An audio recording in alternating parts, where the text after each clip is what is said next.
Hi everyone, good morning everyone. It is a great pleasure to welcome our special guest today, Miss Sarah. So I'm as a software Valley and today I'm host now and she's a digital creator, educator and enlightenment article and who helps people turn their ideas into reality through creativity, education and personal growth.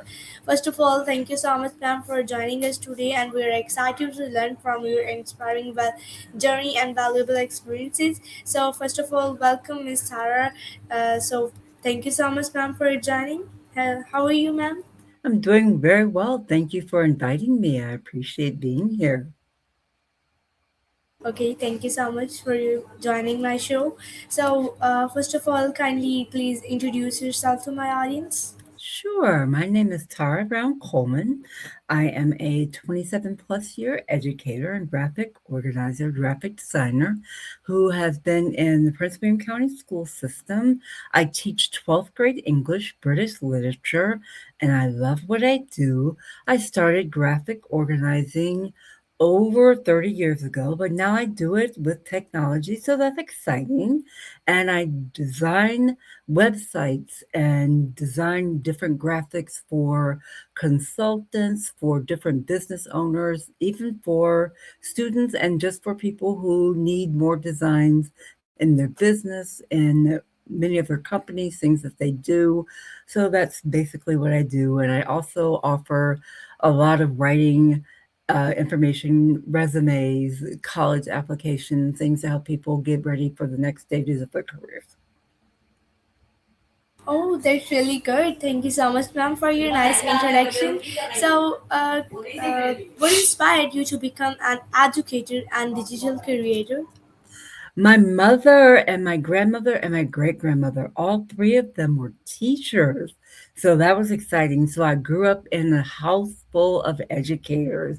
My mother taught third grade, my grandmother and my great grandmother both taught multiple grade levels.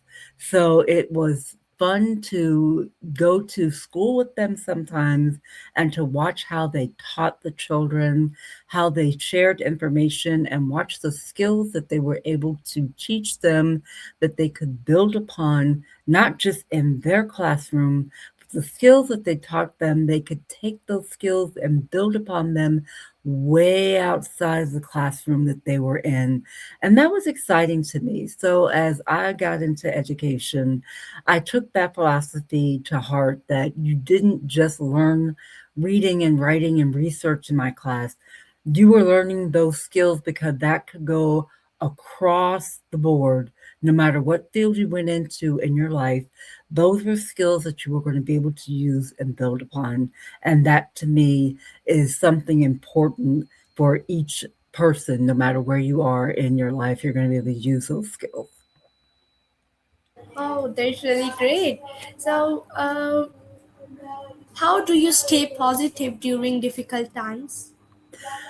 Staying positive, it can be challenging, especially today's world, but I always try to look at it as that I can do something to help myself be better each day.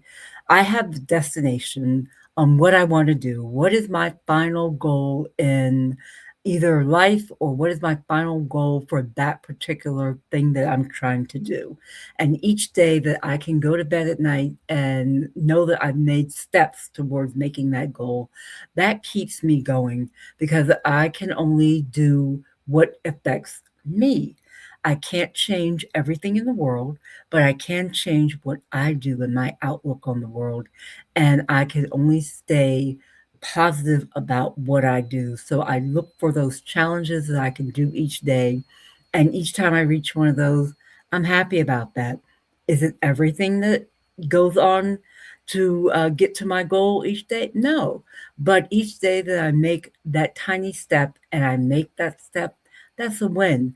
And that's a different outlook than what I had when I was younger because, yeah, things got really kind of dark for a while. But I now realize that each day is a happy day just to wake up. So when you have that kind of attitude and look that each day you've accomplished something, that make things it makes things a lot brighter.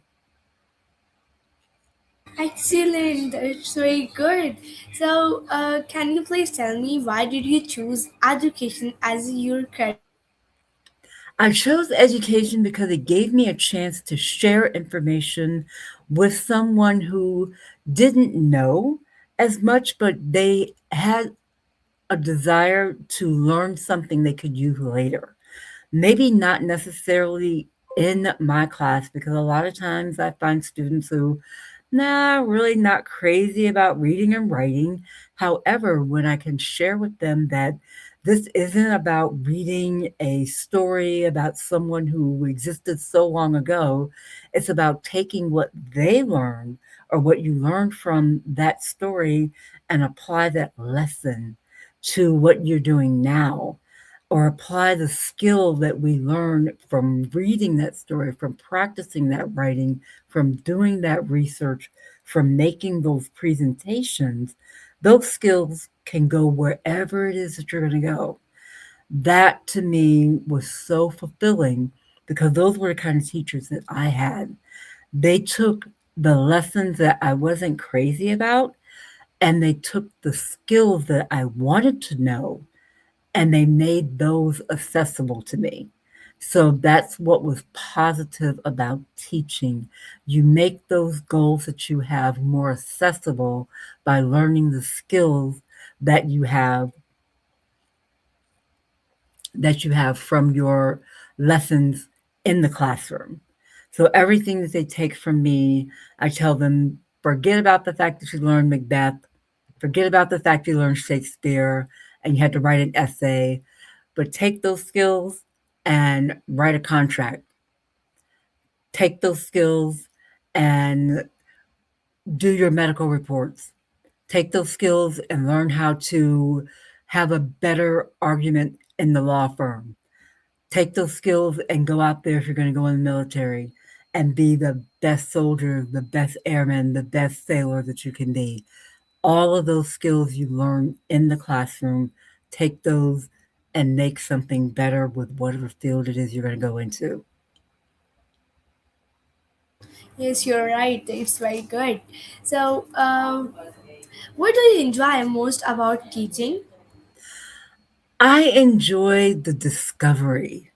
When someone comes to my class, and especially because I teach 12th grade, so that's right before you graduate, it's right before you get out and go off into the world. So when they can discover that everything that they've compiled in their 13 or maybe even 14 years of learning up to this point actually has a use outside of those classroom walls, that's what's so exciting to me, because I can now compile all of that into usable chunks of information. That this is now real world situations that you can use all of this information, not the lessons, the skills. So it's all about skill based learning now instead of just lessons that you're learning. The lessons are from the beginning of time, they haven't changed. Those things that you learn, the same lessons that you learned at the beginning of time, or the same lessons we're learning today, is presented in a different way, with a different story, with a different math problem, with a different piece of history, but the lesson is the same. So the skill you learn from that, you can take wherever you go. I love the discovery that they get when they realize, oh, I can make this oral argument now, and I can use that in a law, in a courtroom. Wow. Yeah. If you can stand up in front of your 30 peers, who can judge you? And depending on how well they like you, they can judge you rather harshly or they can judge you nicely. Think about that in the law, in a courtroom. Same thing. If you're a doctor, if you're working with technology, I mean, in every classroom now, there's so much technology that opens the world to my students that I didn't have when I was going to school. And that's such a blessing. That's such a fortunate thing for them, that when I'm speaking with you now, when I was going to school, I would have to get on a plane and actually come over to where you are to speak with you. Today, we can get online and speak with each other, and we can communicate, and we can learn from each other from across the world. That wasn't possible when I was going to school. And that's amazing that I can tell my students we can have sister classrooms across the world and learn from each other. And those are things that make their eyes light up because a lot of them didn't have that when they were in even younger grades, but now you do. So that just makes my heart sing when I'm in the classroom. Just their discovery of all the things that they can do with the skills that they learn. Yeah, that's really amazing. Yes. So, um, how has education changed over the years? Education has now become truly a world connected industry. It's not just local. You learn about not just what's going on around you, but how what you learn affects your community, your state, your country, and the world. That you can truly be a changer of your environment depending on what you learn, how well you learn it, and what you choose to do with it after you learn it. That was something we heard about in theory as I was growing up, but we were world changers in our minds. We didn't have access to all the things we have today to make those world changes. We had world changers and we all wanted to be world changers, and we have become that. But we've been able to open up the world today for our generations that are behind us now to be able to take those reins and run. And it's just amazing to see how open the world has become with education and being able to give you the opportunities to see what's going on the other side of the country and the other side of the world and learn from that and not just hear about it or not just read about it, but see it in action. That's what makes education valuable, is that everyone can learn from each other and not just what you hear or what you have to hear secondhand or what you can see firsthand. Firsthand knowledge is always the best knowledge. Firsthand education is always the best education. And now the world has become open that you can do that. That's very inspiring. So, can you please tell me what is your biggest achievement in your life, and you're very happy on this your biggest achievement moment? So can you please share with my audience and me? Yes, well, my biggest achievement in life, let's see, personally, it would be my family. I have three beautiful sons and I have four beautiful grandsons. I'm very pleased with that. Professionally, it is beginning to have the years that I have in education, but now opening my own company, Linescape Studios, which is a studio that is focused on helping people find their vision that's in their head and making a plan for them to make it become a real life situation, whether that's building a website, whether that's having a document or a product that advances whatever their business is, whatever their personal situation is, whatever it might be. I'm there to bring that vision to life because a lot of times you have an idea, but you don't know how to bring it from your head out to reality. So that's what I do. And it goes back to, harkens back to what I do in a classroom.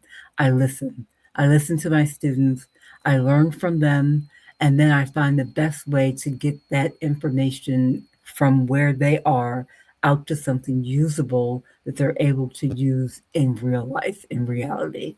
So for me, that's the biggest advancement that I've had in my career so far. It's been exciting learning and doing what I do in education and now being able to transfer that out of the classroom into my own business. That's exciting. Oh, that's very good. So, What qualities make a great teacher on your mind, on your on your opinion, on your feelings? Yes. First of all, you have to listen. Listening to your students is very, very important. Watching and learning, being a lifelong learner from your students. If you don't learn and you don't have the desire to continue to learn, you can't be an advocate for students to learn. So I always tell my students that I'm going to be the probably the biggest learner in the room because they're always going to have something to teach me as well as I'm going to have something to teach them.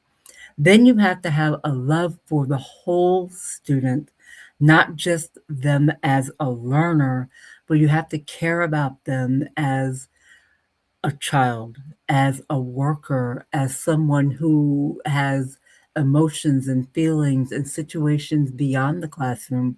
They're athletes, their daughters and sons, their siblings, they're sometimes they're providers for the family. They have so many different situations that are going on outside of the classroom, but all of those situations affect what goes on in the classroom. And if you aren't concerned about that, you can't teach the child because you're teaching the entire child, not just what's up here. You also have to be a proponent of practicing your skill, always honing your skill. If you don't do that, you can't be a good teacher because your skills have to always be practiced. Your skills have to always be sharp. You always have to be on your game, as some people would say. So having that desire to continue to practice what you preach. You also have to, in the case, be patient. That's probably the number one skill is patience because each generation of students, each classroom of students, each year it's a different set. It's like meeting a whole new family every year. And there are different personalities, there are different situations of students, there are different a variety of students in your classroom, and you have to learn about each one of them each year. The patience is there to teach different ways, the same subject, 5 different ways in one class, 10 different ways sometimes. If you don't have that, teaching it is not for you.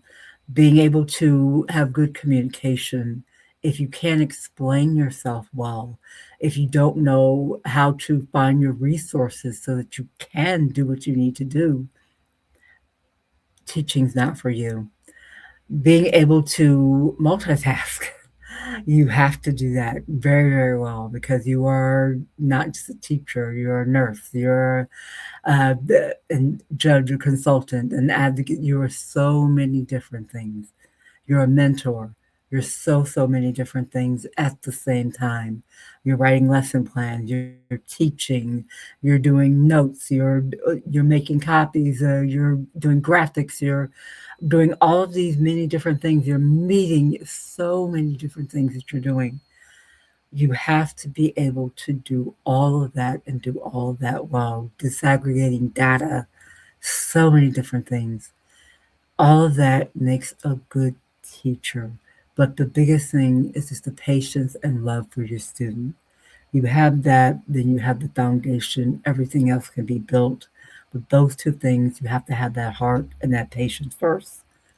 Everything else can come after. Oh, that's really good. So, ma'am, my last question is to you. How do you inspire students to learn?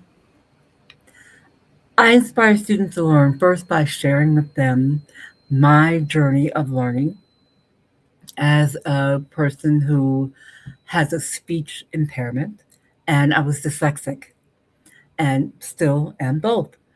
But I did not, was not stopped by either one of those because my mother didn't let me be stopped by either one of those. So she encouraged me to find a way to learn through that. Of course, later I was able to get speech therapy, able to get help with both of those. Still have them, able to, as you can hear, communicate, able to do that well, can teach. So dyslexia didn't stop me. But having those challenges, I share with the student that you can still do what you put your mind to do. So, having that determination often can help you overcome situations where you think you can't. If you've been told you can't, you have to determine, I'm going to find a way to do it. So, in my classroom, can't is a word you can say, but it's not a word I'll let you believe. So you are always going to be able to find a way. If you want to, we'll sit down and find a way for you to learn what you need to learn in my classroom. And that's my philosophy of teaching is that there's always a way if you're willing to learn what you need to learn and use what you have learned to get you wherever you need to go. Oh, thank you so much, ma'am, for your nice answer. So, can you please give me last advice to my audience? Last advice is always go to bed having achieved something for the day. Never let anything stop you.